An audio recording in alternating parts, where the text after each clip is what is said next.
Guys, tignan nyo, bumili ng sisiw si Chloe. Guys, tignan nyo.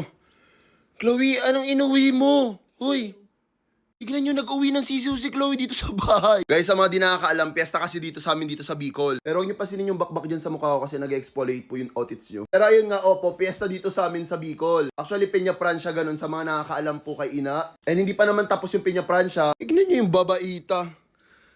Anong ginawa mo? Ba't ka nag-uwi ng sisiw? Gusto ko ng new pet. New pet. Tignan nyo yung pet niya, guys. Manok. Favorite niyan, manok. Tapos nag-aalaga ng manok. Pag yan kinatay, tignan mo. Bibila ko parot. Ano? Bakit parot? Yung may, di ba, nagbibentang parot na sisiyo. Bibila ko parot. Baliw. Tawag kaya ano maganda pa kasi wala pang pangalan itong dalawa. Ayan, lagyan natin, bigyan natin sila ng pangalan. Si Orange at si Pink. So, mag-comment kayo dyan kung ano maganda ipangalan sa dalawang sisiw ni Chloe. At try natin gawan ng series to kung hindi agad mamamatay. Gusto nyo ba yun, guys? Gawin namin tong ng series. Sana di agad sila mamatay. Ayan, sana hindi agad mamatay si Orange at si Pink. Update namin kayo every week or every 3 days kung ano nangyayari dyan sa mga sisiw ni Chloe. Diba parot? Ang dami mong gustong alaga.